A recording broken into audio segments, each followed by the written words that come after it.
right, I think we're here. All right, everyone there? All right, good after evening, noon, whatever. Welcome to part two of 2007's Forgotten South Jersey. For a little bit of a recap, this is some stuff I did over Labor Day weekend in 2007. I went to a variety of locations that are interesting around where I live in South Jersey. Yesterday we went to in addition to some Atlantic City rail line stuff, I popped by the old Westmont sewage treatment plant. This one we're going to start at the Cooper River Fall line. I'll get into that and then head down to Winslow Junction, where we will hike out to the former Angora Village. And tomorrow we will be doing some staying at Winslow Junction at what it wasn't forgotten at the time, but is a little bit more forgotten now, at the what do you call that? The South Jersey, the SJRR, which really is a shadow of its former self. But we will get into that on part three, which I'm not sure when that's going to be. So anyway, we're going to start going here. We got a bunch of stuff, and even today, I'm sort of recalled some additional things. So, okay, first up is a little bit odd. It's sort of a natural feature. Let me sort of start where I'm going to be here.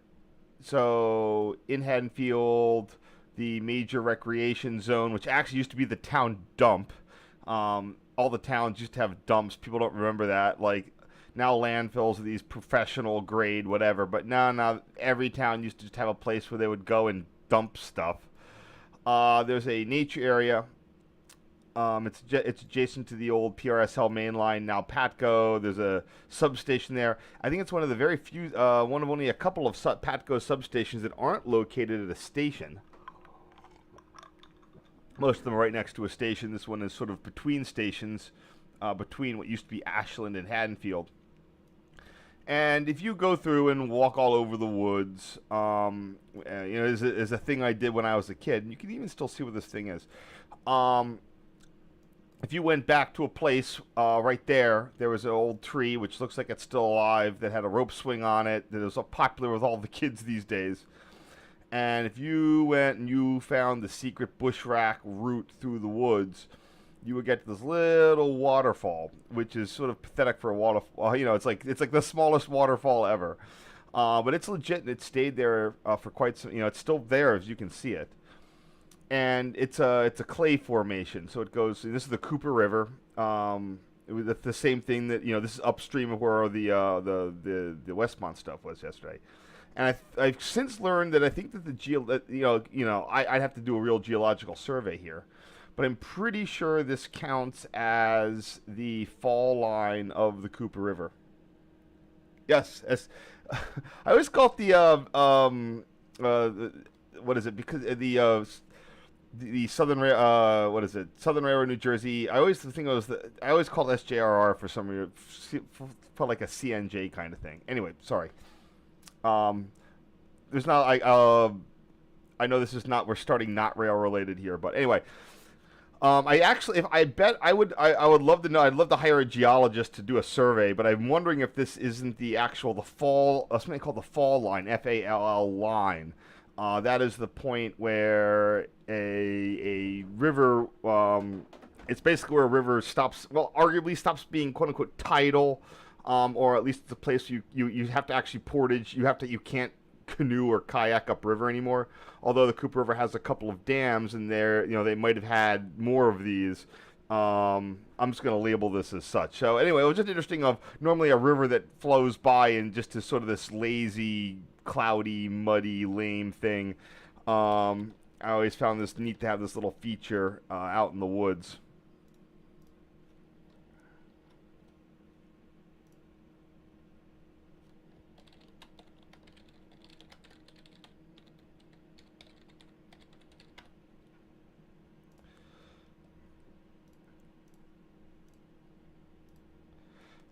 You can see again the river. For a river, it's not super exciting here.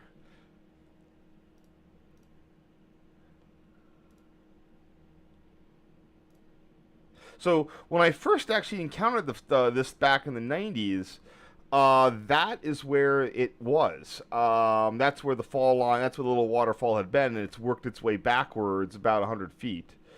Um, Interestingly enough, if you go over here and hit on the overhead, looks like it's right there. You can see the little stuff right there. So maybe it hasn't moved back. Maybe it's hit a little bit. I hit a little bit better place of clay there.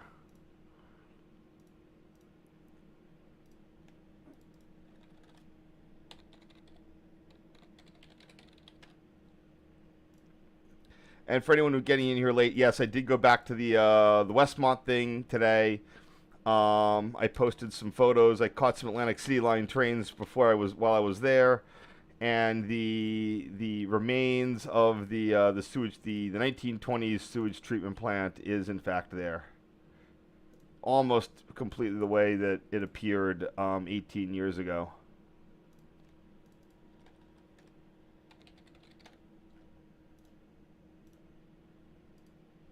Of course, there was an eddy that was all full of trash. Usually when you get, due to the climate issues, we've been getting a lot, at least in South Jersey and Maryland, we've been getting a lot more torrential downpours. It just, we kind of had one today. So I'm betting that the way that we're getting storms these days will tend to clear this crap out. Although then it becomes, the ocean's problem.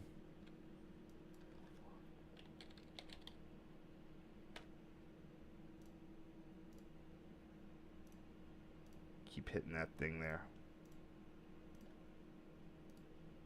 And here we just have the last, the old location and the current location. I have a glass of water here, and it's absolutely, with ice, and it's absolutely sweating due to the humidity. Although it's better than it was today.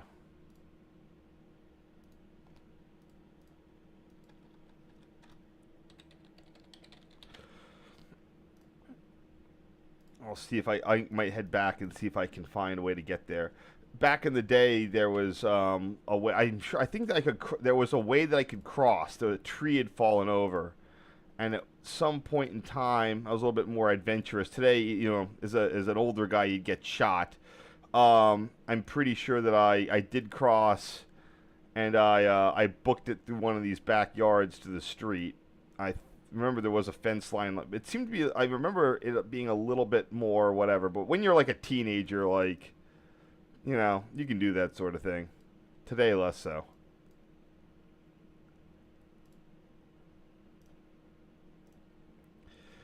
Here is the sign. I'm not sure if this is a Boy Scout project or not.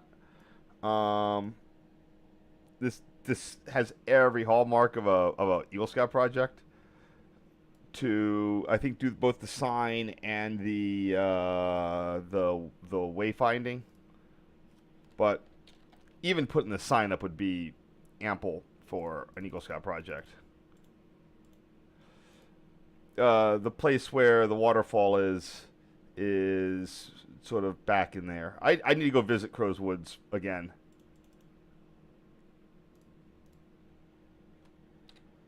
I was like there all the time as a kid. I knew it upwards and downwards. Back when kids these days would still have all their beer parties there.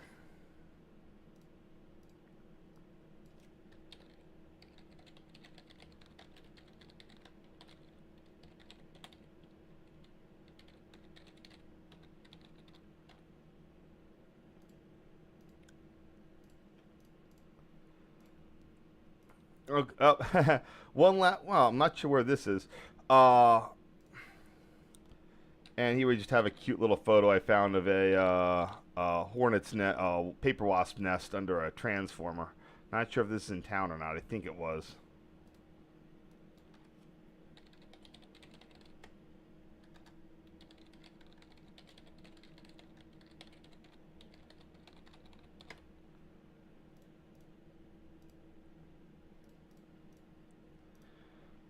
Okay, now we can hit the trains. Here we are at South Race Interlocking at Winslow Junction. Let's cut ahead to get down there. There's your Atlantic City rail line. It's about halfway between Philadelphia and Atlantic City. The county, Camden County, New Jersey South, Camden County is very narrow but very long. So you can cross Camden County lengthwise, and maybe if there's not a backup, that's one border at the Big Timber Creek, and you're out of it around there. So that's the width, about 10 minutes of driving. But it's good. You know, you go all the way down just past Winslow Junction is where the county border is. It's just about in there. It's always a bit of a hike, but I knew how to get down there. Huh. That's interesting.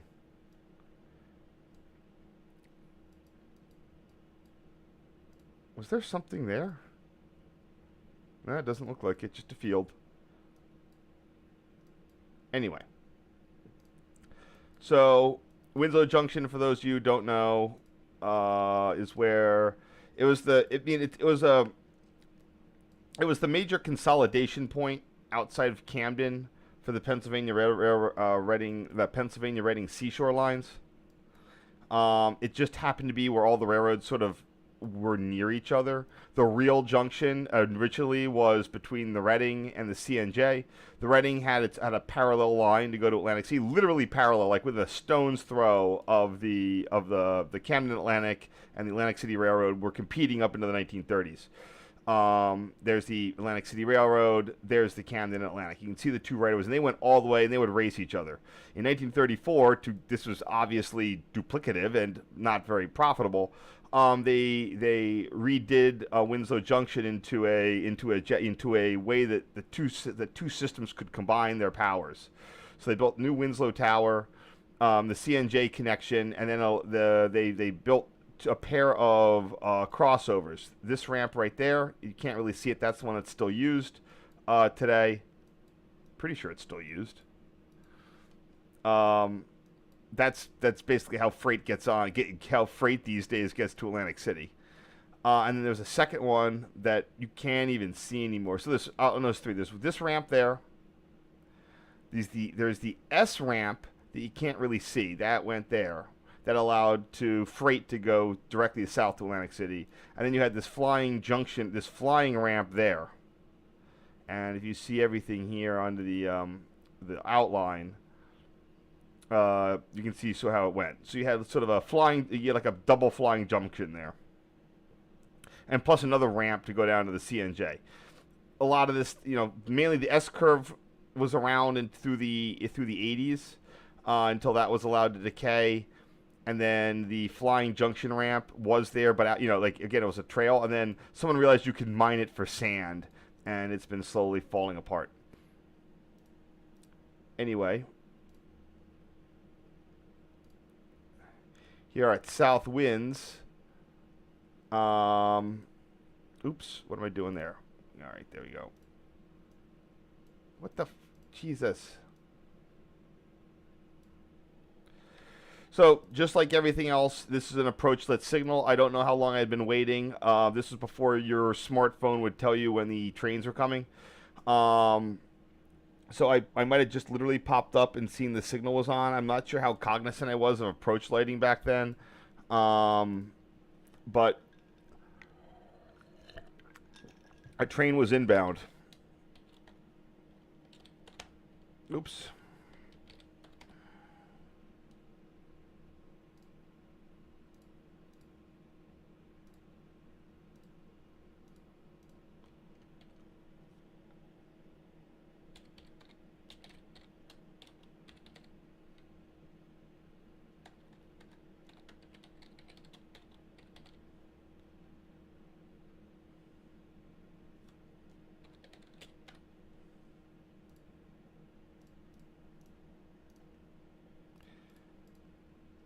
Here we have Winslow Tower with this is before they fully boarded it up now. But this is before when they still had the bay window nicely painted and still with the PRSL ivy green on it.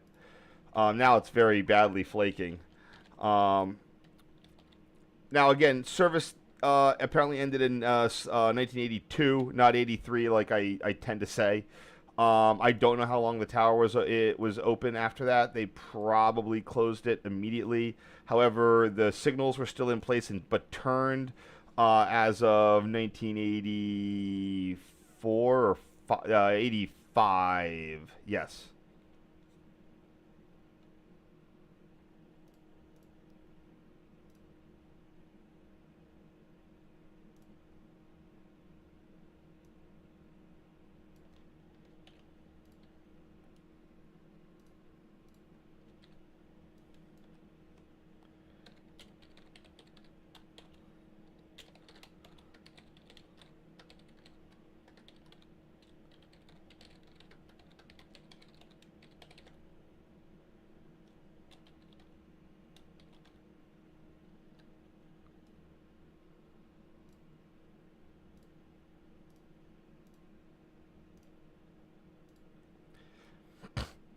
Here's a photo. You can see the train coming from a long ways off here, but it can take a little.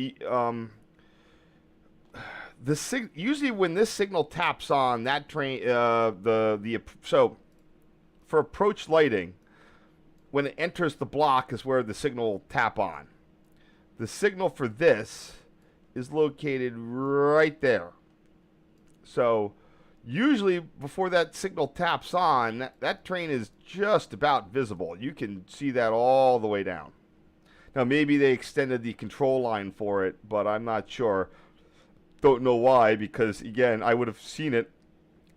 Maybe I was telling my dad to get off the tracks.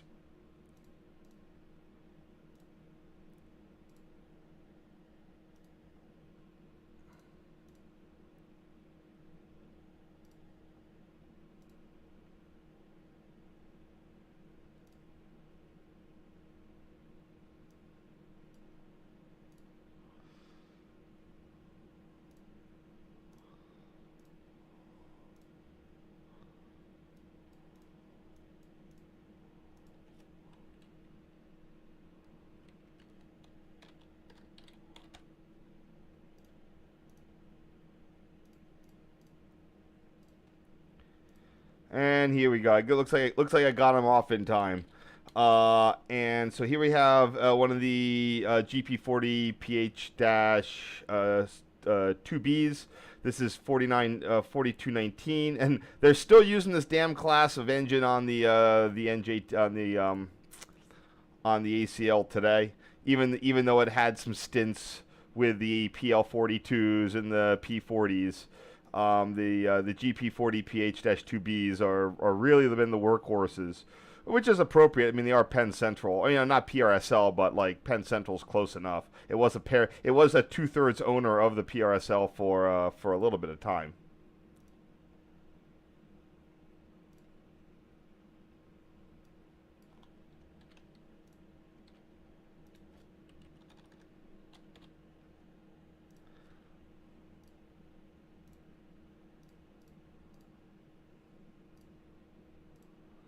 And this is back before NJT went to stopped running their. This is a look. I'm pretty sure that this is a Comet 4 5018. Yeah, it's a Comet 4 cab car. I don't know. I think they only run Comet 5 cab cars now. Kind of ridiculous. It's the safety. Yeah, whatever. The C4 cab cars, you can tell because they deleted the door on the operator side. This is the first one to not have that be an active vestibule. And the C5s, of course, continue that practice to this day. But that's the easy way to go and check them out. So here we have 5019. I'm sure someone can give the exact answer or whatever they're doing with them, or if they do run them occasionally.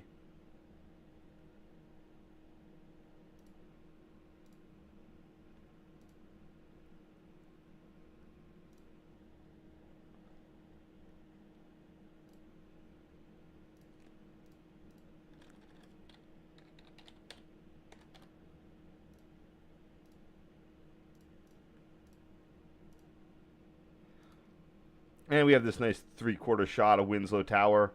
Not in perfect condition, but it still looked pretty good. I mean, if you go back into the 90s, that window was still intact. In fact, I'm not sure that some of them might not. Oh yeah, the windows weren't even boarded up internally. They actually just had windows. Now those all got broken out. Now it's just repeatedly boarded up. It's unfortunately not being used as much as it was, but I don't think it's in any damage, any danger of demolition or fire, which is a plus.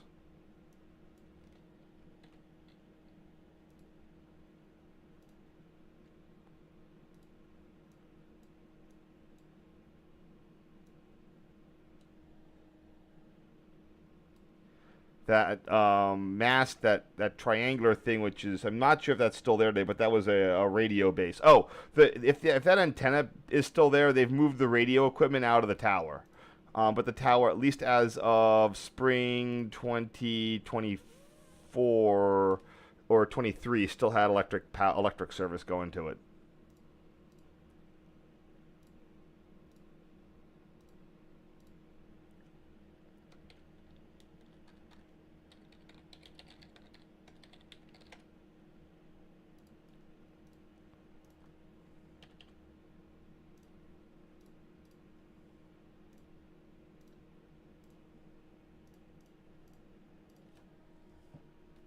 All right, that's that set done. First set.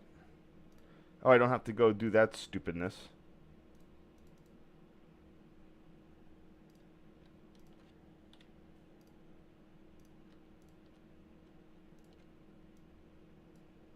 See if anyone has any questions or comments. Yeah, I wonder, do they belly I wonder if they belly those cab cars or put them, I guess they could put them close to the engine.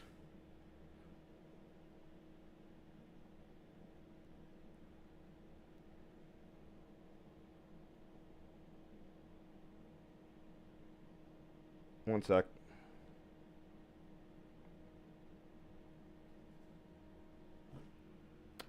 Anyway, looks like we've got ourselves a nice more rail thing here.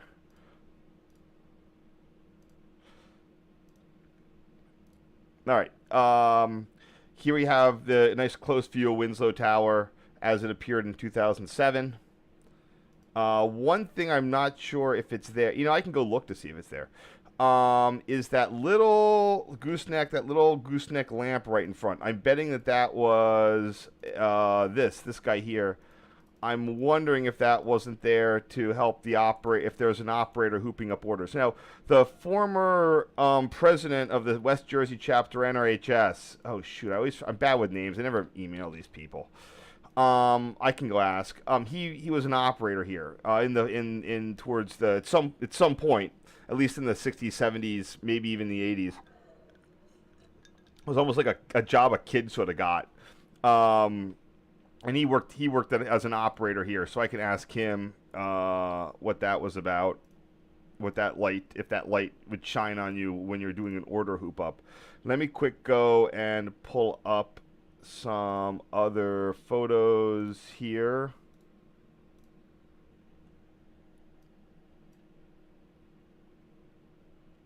I guess it's the summer of, wow, 2023. So here's what it looks like today. Oh yeah, this is much worse. Yeah, the little lamp is gone and it's been tagged pretty badly. That comes off, but still, you got to find someone who'll do it. So the shade for the lamp is gone. For all I know, that might have just rusted off. But you can still see here, probably an enamel wear. Someone had to have gone. Some lamp collector had to have gone up and grabbed it. Now I don't really mind. It just the problem is that some guy got it for some random collection. It sort of stinks because the context is lost to a degree. So an interesting thing on the NJT here. So this is the switch, the old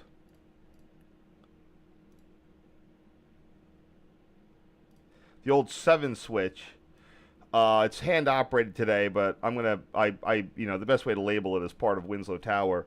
Um, Due to South New Jersey's climate, I'm pretty sure that the ACL does not have electric point heating, and it's all done by smudge pots. Smudge pots are just basically you fill this with 2 gallons of kerosene. It's got a wick. You put it under the rail. It heats it up to melt the snow or the ice. Especially with again things heating up here, we really don't have. There's really not need. There would be very minimal need to do something other than this. You saw this down in Maryland on the B&O. Although some of them do have stuff. Yeah, the Southern Railroad in New Jersey really the guy that ran it, who got indicted and then died before he could be convicted, definitely had a whole bunch really interesting collection. He was one of those He was one of those guys who was always going to be running, always just about to do a tourist line. It's like imagine it's like all the ambition of SMS lines, but none of the follow through, and about half the follow through of CMSL. The other issue is that the guy who owned it was super antagonistic, and he pissed off every other short line in the area. Well, Tony McCree, he pisses off people too, but it takes two to tango, and I don't know what these cars are at all.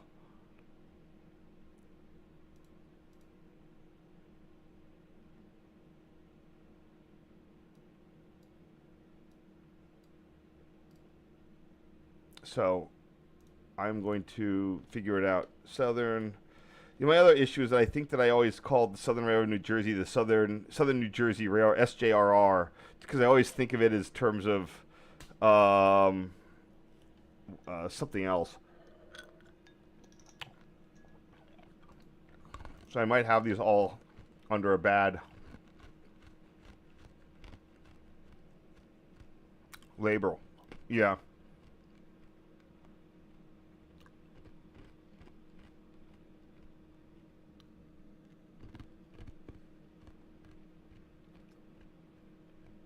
Sorry, let me just check here. Oh, I have both. Meh. Alright, whatever. Um...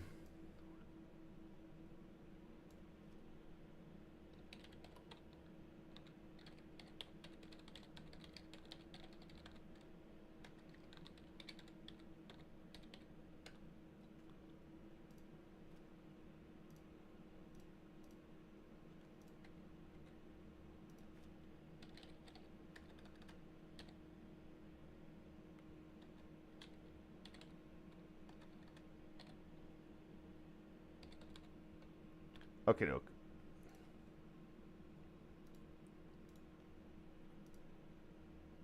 Sorry, just getting this arranged here. Oh, nuts. There you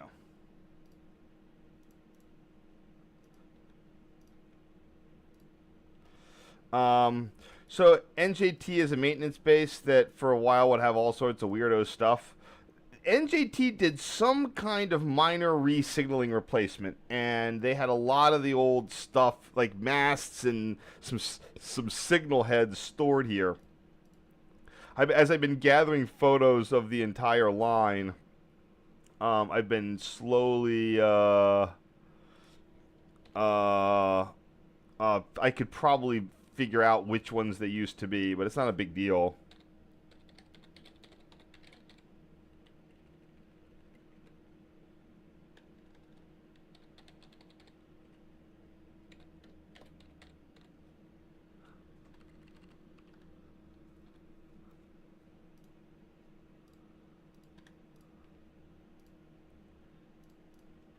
Oops.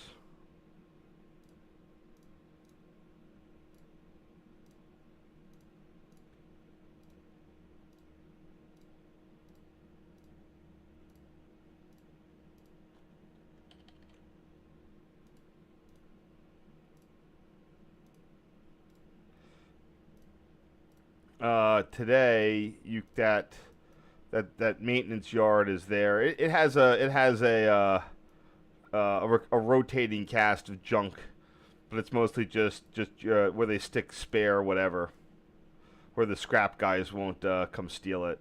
It's sort of out of the way. Nothing's really protecting it, but it's out of sight, out of mind kind of thing. This is one of the rare instances where my Olympus digital camera of the time was registering everything very, very cold, the color balance is blue. Sometimes it's odd that I've noticed that sometimes on very bright days it will make my the color balance go very, very cold. I'm sure there's an explanation for that, but I'm not sure what it is. This is one of the few interlockings that isn't just the end or beginning of a siding, because it does have that connection track to the whatever freight line has the contract to run freight on here. This is how they get onto the Atlantic City line to take stuff down to Atlantic City. Specifically, the Pleasantville Industrial Track. I'm sure they could, there's multiple things you could use the Atlantic City line for, but almost all the freight that goes down that isn't some special movement is going down to this industrial track. I don't know where the customers are. That's a mall, a dead mall. That's something.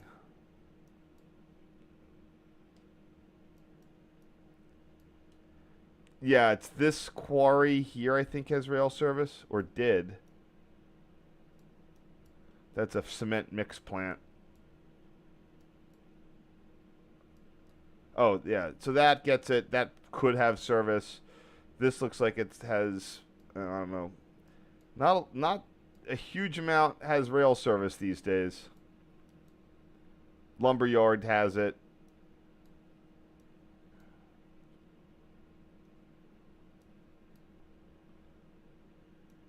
Again, this seems like if what's his name was in charge, if the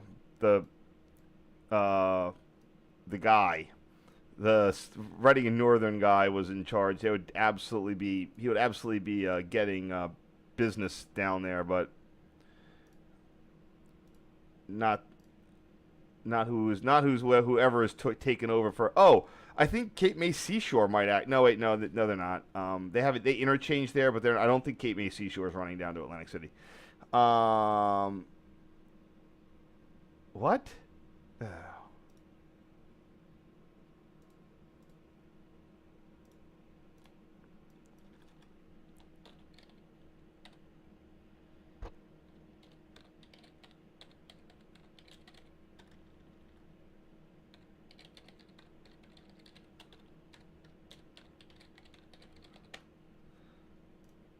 So because these use the Amtrak stuff for signal numbering, I know all the numbers for these signals. Like main track 1N, 1 north, this for the siding 2.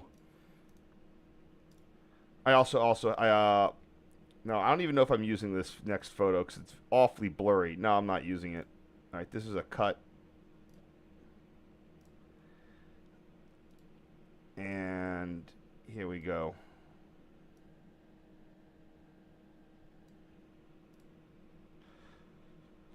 So this guy here, even though it's coming off an unsignaled track, he's got the approach medium. It's a 1-block siding. Approach medium is the best they can get, or approach, or restricting.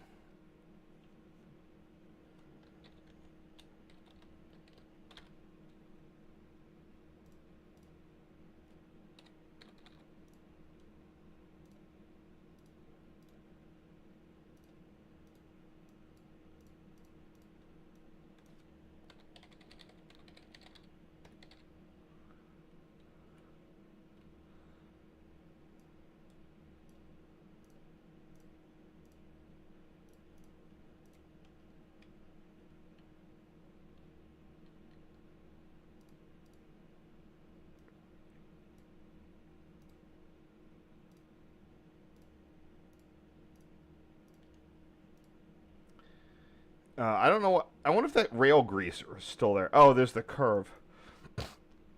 So trains will usually be coming down here. I don't know if there's a speed restriction on this curve. But they definitely had a greaser out there, and I don't think it's there anymore.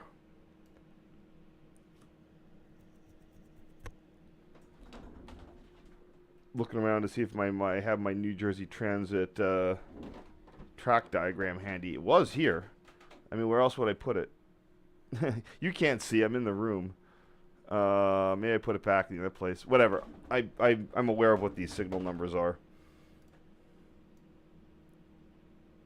But I don't think this greaser is there. What intrigues me is if this would have a speed restriction on it, if they have a if they've I think that this curve is a 60.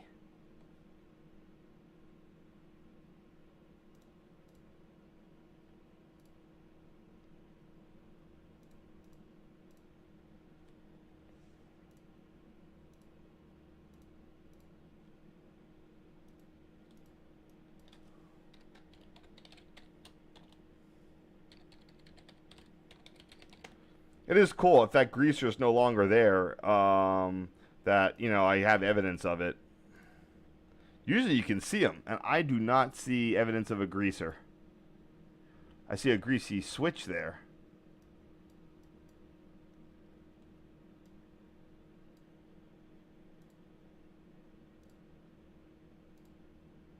And here we have the 12A. Again, that's typical Amtrak numbering there. 12A switch. As in something that takes you from track 1 to track 2. Now the A and B is never something I've been able to dial in. What if you have a turnout so if you have a crossover, one switch will be A, one switch will be B.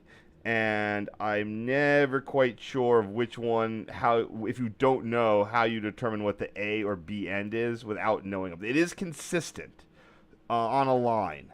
So every one is going to have an A or B wherever you're at. The A's will be south. But I don't know. I don't know if it's consistent between lines.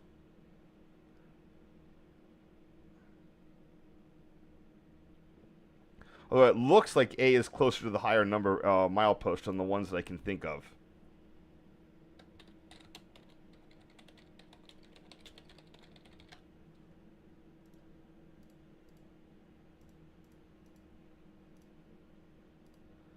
So here we have the base to an old Winslow Tower signal, the 4R.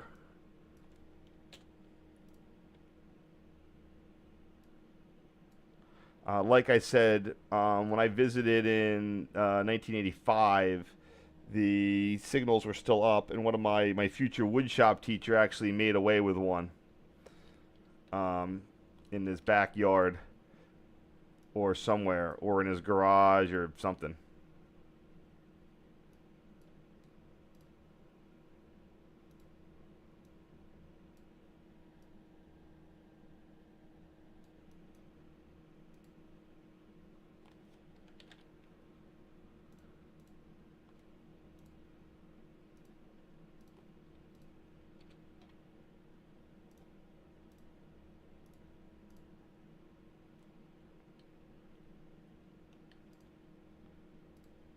And here we have the 12 switch looking northbound.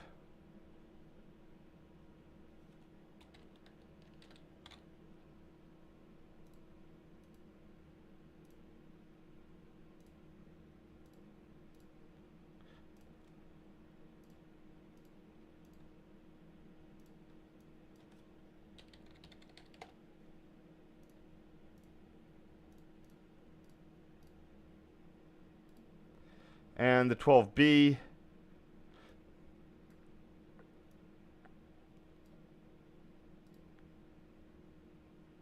these are medium speed, so 30 mile an hour, not limited speed. So the sidings, I've got a little siding story here. Well, the Amtrak did run the track laying machine all the way down, running brand new, continuously welded rail.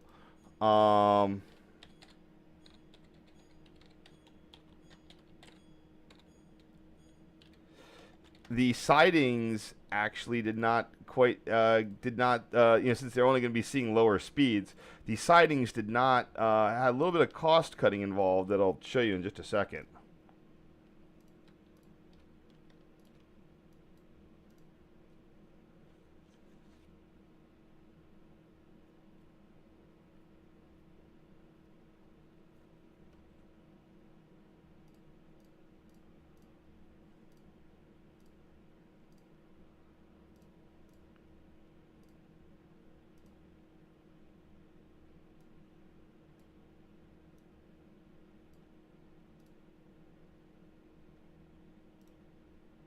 First off, see if anyone has any questions. No questions? Alrighty.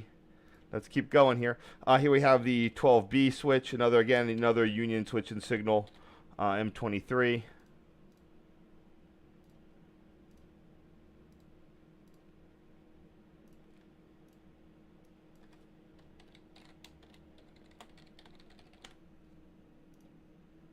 I'm sure those are all still going strong. Those things never die. This is a weird angle here. Oh, I was getting the grass. At this point in time, the NJT ACL had a real problem with grass. I mean, I wouldn't say it's a problem. I don't think it was bothering anything. But there were parts of the line that were just deer bones. It looks like there are parts of the line that were absolutely just covered in grass, like a carpet.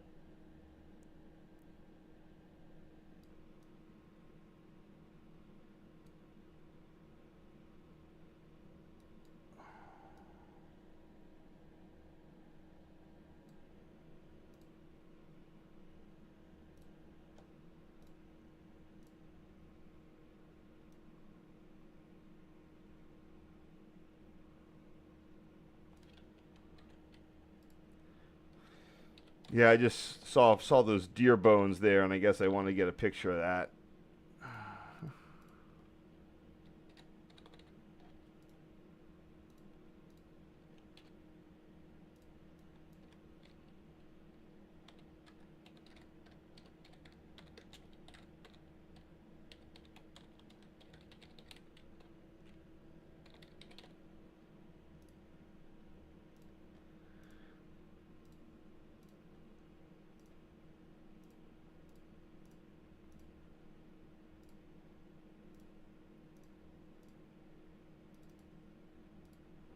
And we have our two southbound signals. The 2S signal on the left there for the freights going to the SJ, the SRNJ connection. They would just get a restricting.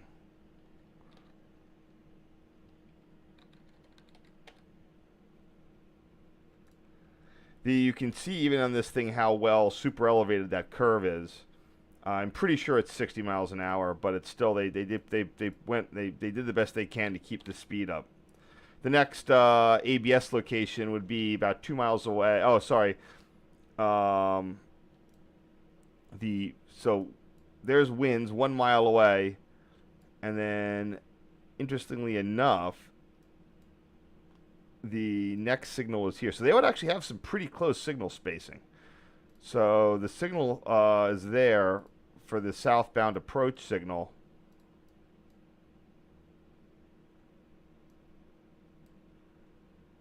And yeah, 1.2 miles.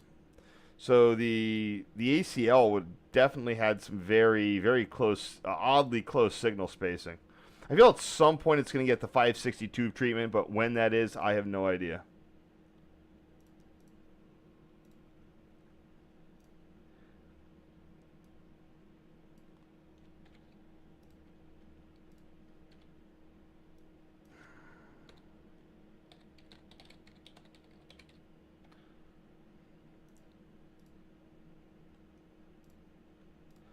So at some point, you might notice it. You probably don't. You can't really see, but I'm going to point something out in a little bit, but not right now.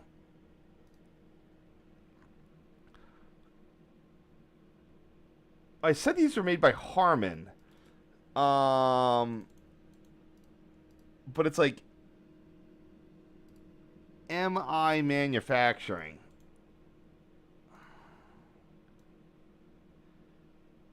So I apologize for that. I looked up who that was once, and I forget what I found. I don't have enough resolution on these to give me that. If I had that location of its manufacturer, I'd have it in a sec. I could Google it in a second. But I don't want to sit here and flounder around for it. This would be the 1S.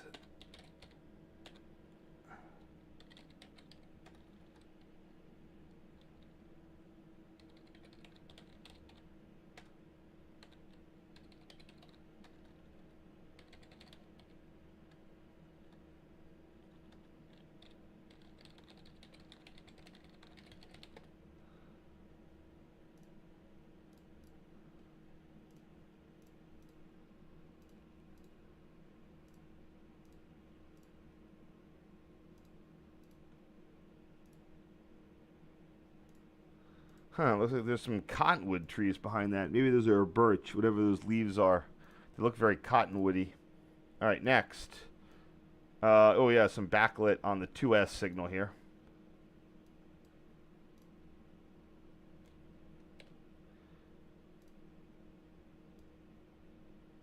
I was just thinking, oh, here we go. I'll expand it that way.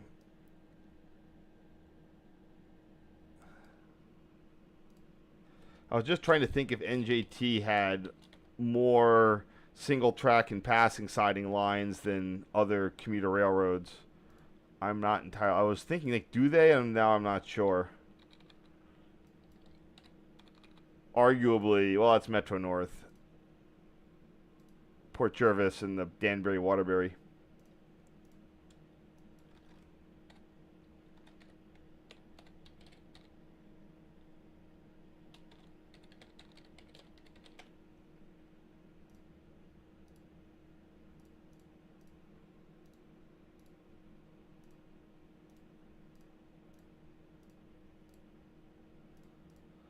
So I'm still going out with my dad at this point. We're still together.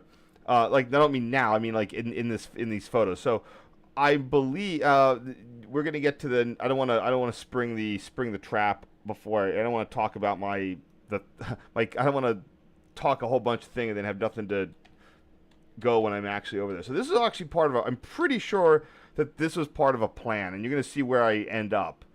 But this was part of where I am right now at South Winslow, interlocking, and I've gone. I normally just go to the other end where the tower is. I take some pictures. A train comes. I frame it. I get a picture in front of the tower. At this point, I've walked to the far end of the interlocking. You know, I do that from time to time. But I actually, back in 2007, I had a legit plan here. You're gonna see what the plan was.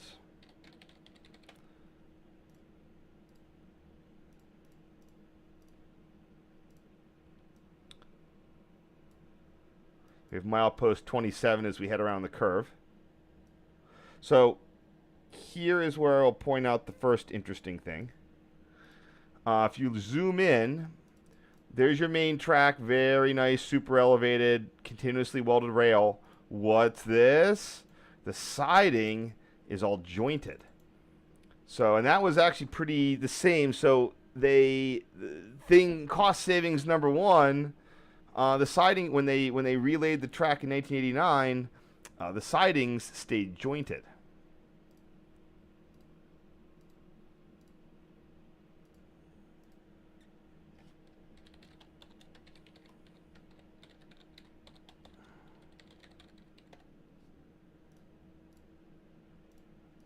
Not a lot uses the side. I mean, they have timed meets, but you got to remember, like, it's just there's very little freight traffic and whatnot on this.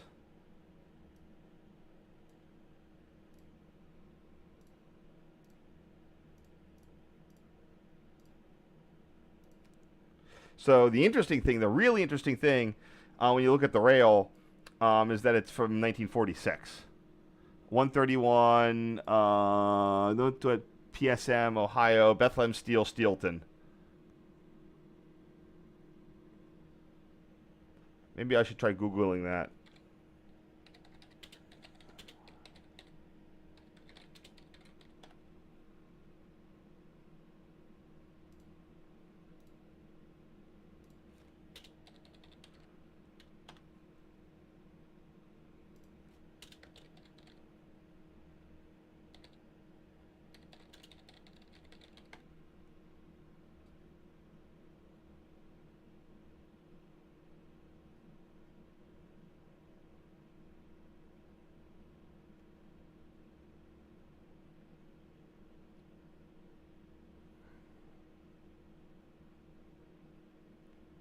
Probably the rail profile.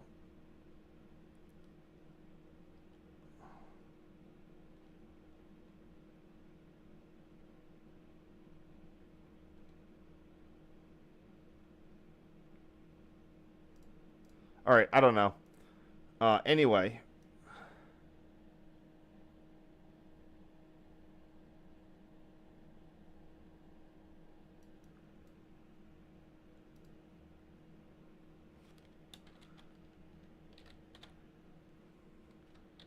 So I'm pretty sure this was original PRSL rail.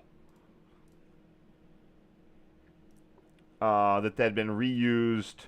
They had it on hand and they used it on the sidings, which is pretty cool. So if you know where to look for these, especially on these the sidings, on whatever the sidings are, check the dates on those.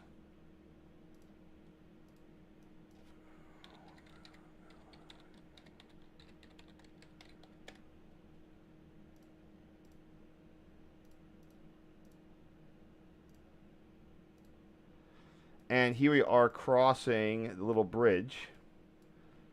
So we're in there. So when I was there, actually, interestingly, these lakes, there was like a duck breeder. They had little netted cage, little like netted enclosures that they're just full of ducks. Probably making it for there's some stuff they do in Long Island. These things are now looking quite a bit different. That's more of a natural pond. I actually think that someone said that there was the remains of a water tower. This is where they got the steam locomotive water. That lake there. This looks like it was dug out. This looks like a sand pit that's filled with water. And like I said, there was something up here. There was a whole bunch of ducks. I would need historical aerials for that. Anyway, let's check out this road here. This is Fleming Pike. I don't know what the milepost on that is. I could go look it up somewhere. Probably be 26.7.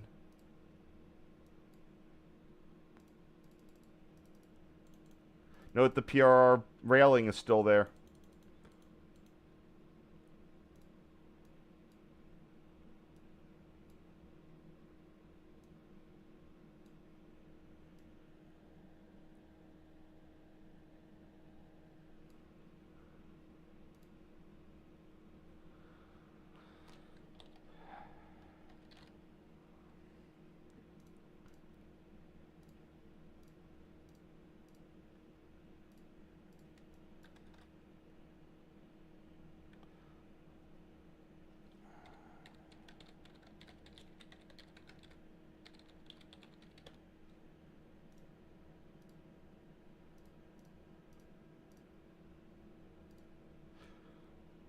And the Fleming Road railing. And of course, that pipe is probably the fiber optics they laid when they rebuilt the line. Today it's all wireless, but back in '89 they were still running some probably fiber.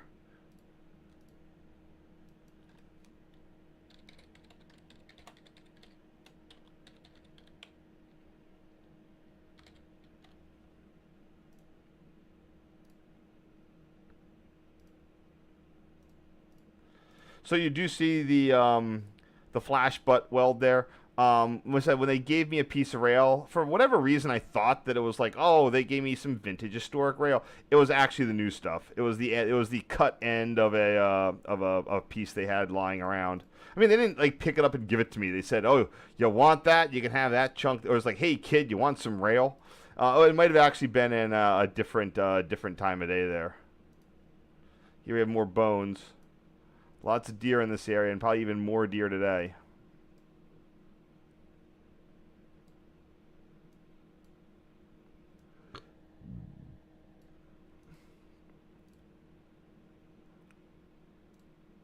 At least you can see the grass when they kicked it down with something, probably a weed killer.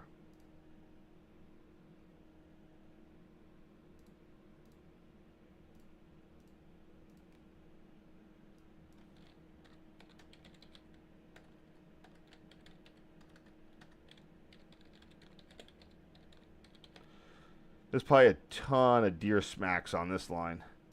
My friend who lived in the Pine Barrens just said that they were just all over the place. I mean, there's deer all over the place everywhere. Okay, now we're getting to the thing I want to talk about.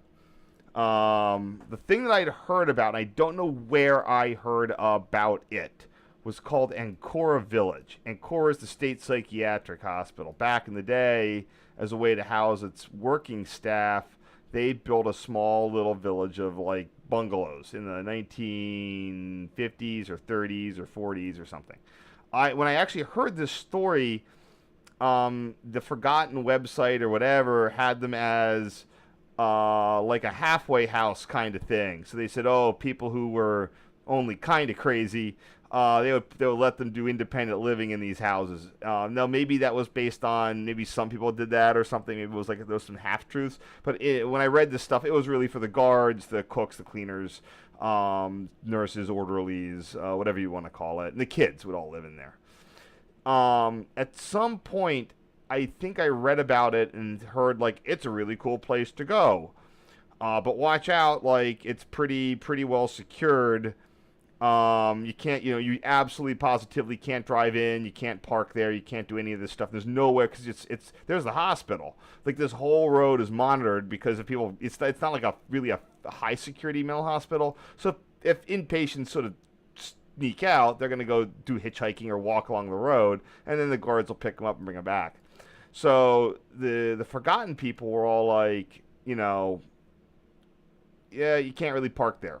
My plan was park at Winslow, walk up the track, and just roll in from the back and get the pictures. And you're going to see how this plan didn't quite yield the results that I was looking for, but that was my idea. You can still see what's left. There's almost nothing left, but you can still sort of see how the forest is different there. We're going to see what this looked like. So anyway, as I'm walking around Ancora Village, I was figuring I'd just walk off the right of way and into the place. And what I found was that there's they'd put up a low security Am fence when Amtrak put the line in. Probably because, there's a mental hospital there and they didn't want people like getting smacked by the train, or probably more likely committing suicide. And I'm walking along and there's this fence and fence and fence and fence and fence and more fence and like, oh, that's not good. Fortunately, there was a break in the there did come a break in the fence. It looked like it was cut, officially cut. They've got these vehicle things, and I'm betting that that at the time it was an easy way for track inspectors to get out and get access to the interlocking, even though we never got to the interlocking. The interlocking is like all the way up there, which is still a problem because I want to get photos of that interlocking, and there's no good walk-in. I'm either walking in it's you're looking at a mile walk-in in any direction, which just stinks. So I got to figure out how to get to North Winds. I've never been there. Farm on one side, you got the mental hospital stuff on the other, so I can't park there because they're gonna be patrolling. So I don't know if I had a friend to drop me off, that could work. From the PRSL days, Ancora was known as a spot where they had track pans. I don't know exactly where those were. I'm sure I could look it up real quick.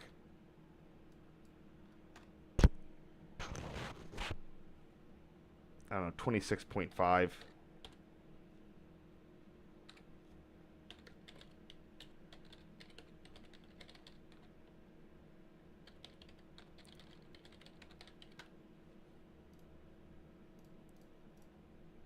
The Ancora track pans, of course, were a famous photo location.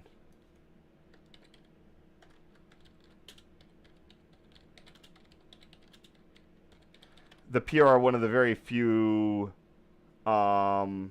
railroads to have track pans, and this was one of the few that were outside of its PR's like Northeast Corridor or you know, Philly to Chicago to St. Louis main lines, just because of the old importance of the route.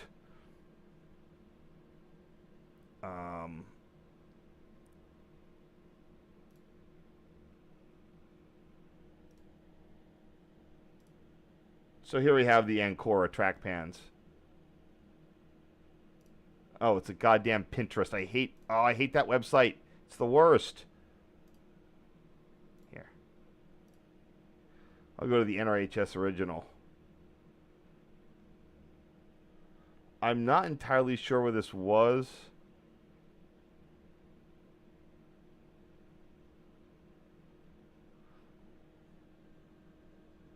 It might just be where Winslow Junction is. I think if I had to bet, I would have bet it was right before the old what was Winslow, because otherwise it would be on you'd see the curve.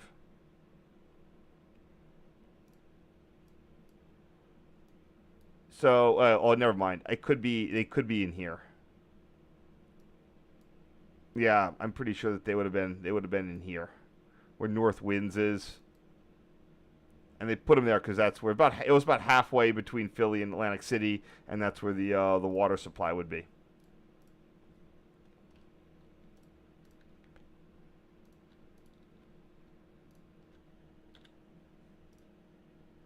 Maybe they'll tell you what milepost it was if I Google that.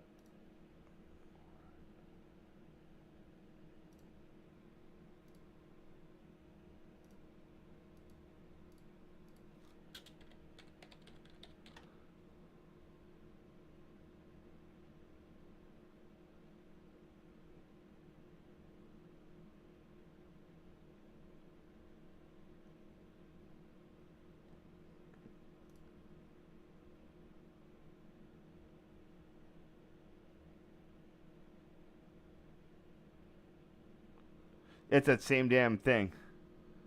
I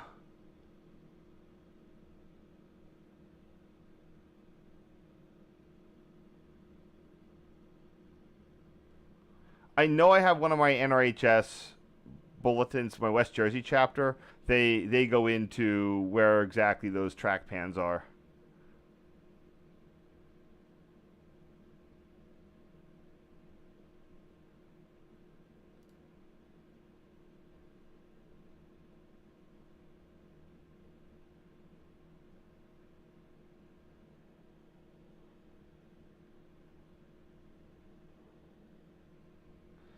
All right, I'm not sure where that is. All right, I think we're on to getting the last set of photos here. Unfortunately, it's all going to be weird stuff. But let's see if anyone has any questions. Nah. PRSL fan 4215. Do you have a timetable to look to see where those track pans were? Like the specific milepost? Although that milepost might not be valid anymore. I think that NJT rechained the line. But I'll have to see. Okay, wasn't looking forward to this part, but I will still do it nevertheless. So, when I got there, unfortunately, I was too late. The houses had all been cleared off their foundations, and all that were left were the reinforced concrete slabs. So I came in the back, and but I will say it was interesting because there were a few other bits and pieces of interesting stuff. But I'm gonna get through these as quickly as I can. So like here we have one of the slabs of the villages. They're interesting things, little slots in them. Maybe that they had a below ground heating thing. The bungalows were not built, from what I remember. There's a little doohickey in it talking about the village. What?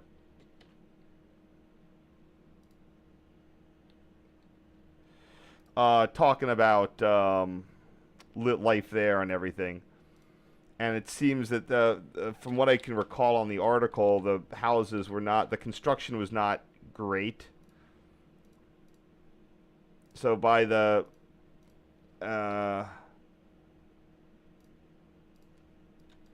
so by a certain time, they basically started like it became too much of a maintenance headache to keep them up keep them up. So they basically says we're not giving you this as a employee perk anymore. Get out of here. But you can see that even though the house had been recently demolished and nothing had been mowed in some time, it was still pretty cleared out. You could like tell where the houses were. It wasn't completely overrun.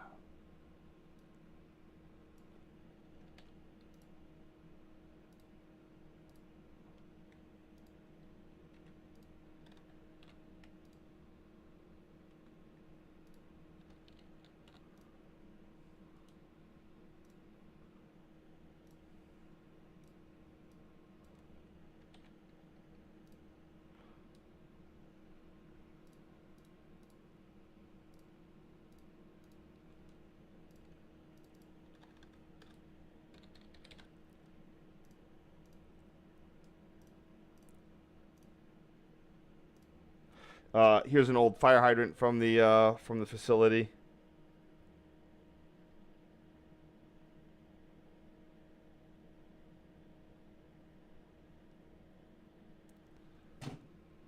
Um, so and the roads are you don't see them in these pictures, but the roads are still there. All the little paved roads that had gone along here. I'm not gonna do a lot of stuff here. These all look to be about um, 3 or 4 years old for these seedlings. They're all I deal with a bunch of yards that have these. I'm a sucker for trying to save small trees, but these trees may be under 5 years, probably close to between three and five to get to this size for these little saplings. It's interesting that these trees, it's one of those things where they seem to hang out for a little bit, then they explode. And then you get caught by surprise. Because you ignored this thing for so long. And then when you try to dig it out and transplant it to somewhere more useful, then you're like, oh, it's going way down now. Anyway. Got the fire hydrant.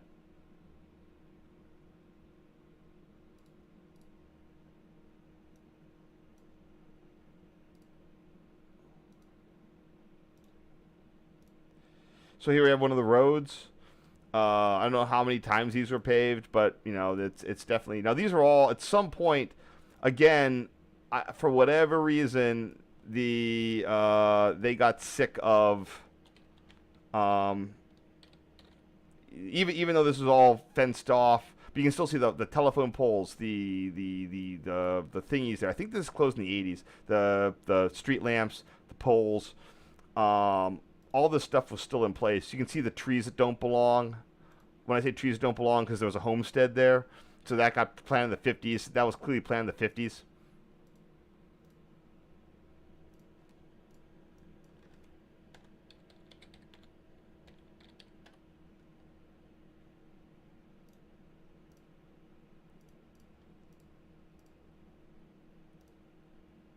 So there's your utility pole. Very interesting, and at this point in time, of course, once you were inside if you came in from the back, there was no way that there was nothing that would tip anyone off that you were there. They had you'll see they had surveillance on the roadside where they assumed people would come in, but they didn't expect anyone would be stupid enough to walk up the railroad right away.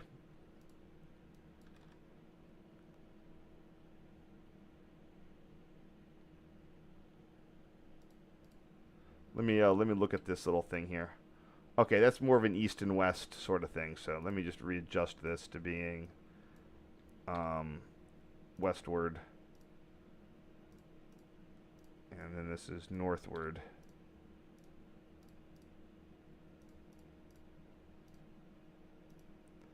Here we have the pole line. That looks like a gumball tree.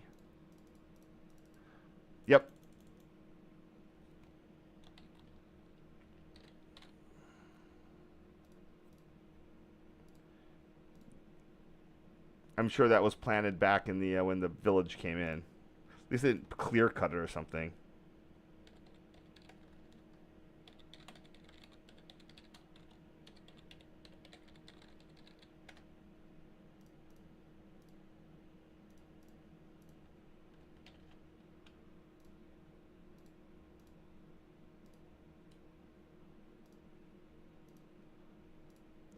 Here we have a lot.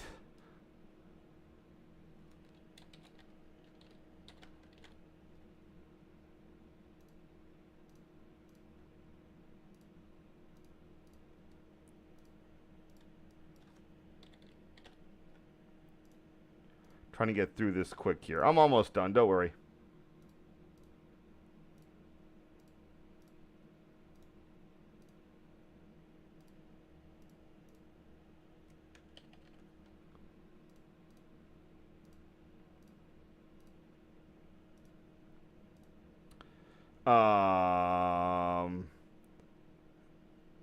Not sure where this would have been.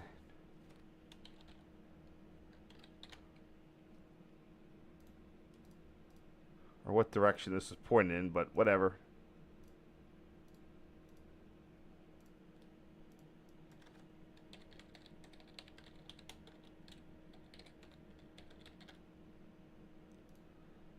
So I'm glad that I got in here. I know this looks boring and dull, but this is it is. I am glad that I did this. Even with nothing there, it's I got pictures of the roads, got to walk around. I still remember going there. It was a fun night.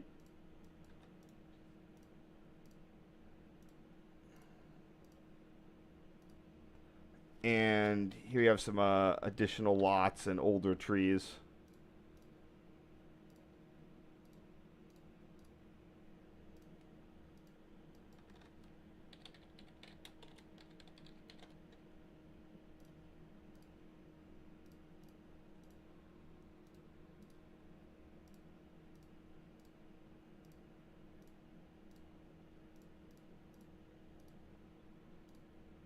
Oh, so here's something that was there. They seem to be doing some sort of fire department practice. Maybe they were sometimes the fire departments will come in and they will do controlled burns. They'll burn down old shacks and stuff. So I was wondering if they hadn't been doing controlled burns on a lot of these for training, because they had run a temporary irrigation line with fire hoses on it. I didn't see any evidence of one of those, but that's how they might have been getting rid of the housing there.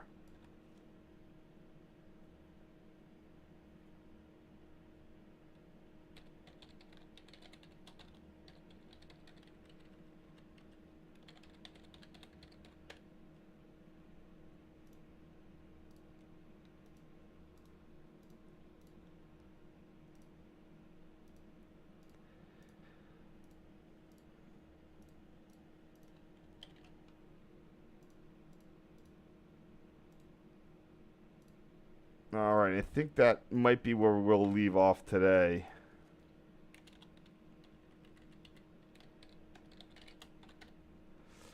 I might want to. I'd like to maybe do like 3 more, but we'll see. 1 second. Yeah, there we are. So tomorrow we will. Let's see where I'm at. Yeah, there it is. Tomorrow.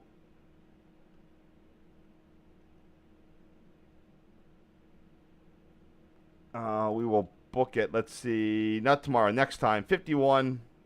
I can do 51 in a day. It's no big deal. I either do it now or I do it then. I'm going to call it for now. Anybody have any questions?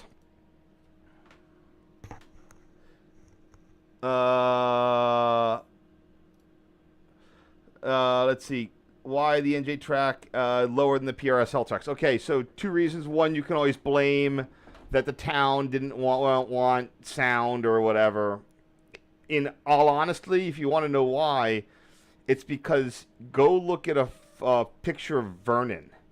Maybe I can find you a picture of Vernon. Vernon Tower, Vernon Interlocking. Vernon, that's be Mount Vernon Avenue in Haddonfield. And let's see here.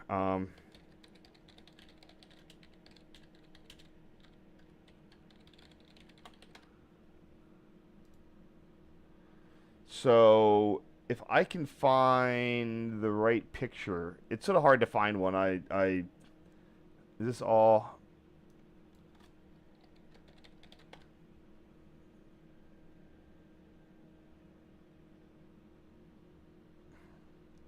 Yeah, I'll have a good photo of it.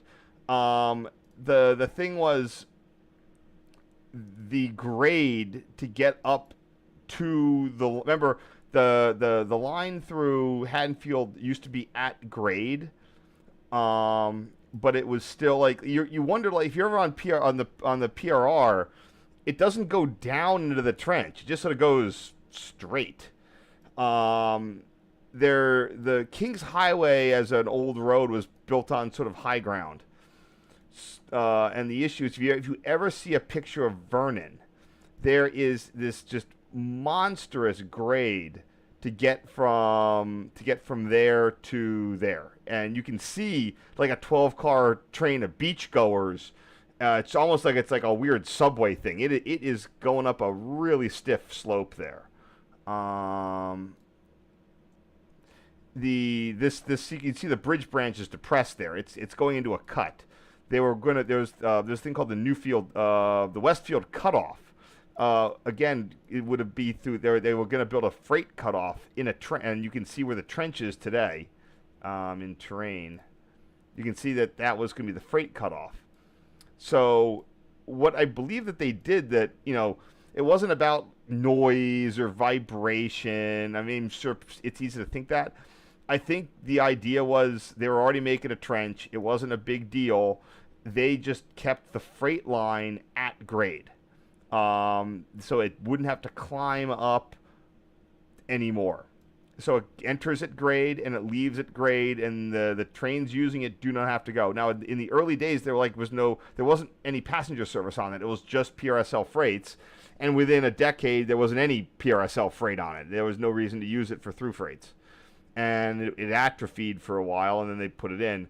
But I'm pretty sure they just didn't want to. They wanted to eliminate that grade. I'm not entirely sure. It just seems weird that we don't want to have vibration. Put it lower for the almost non-existent trains on it.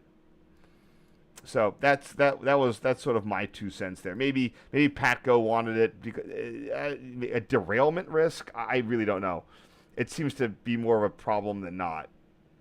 So I just think that was a very high point, and people don't realize how much of a grade it was to get in and out of town. I hope that was helpful to you. All right, it is 11:30.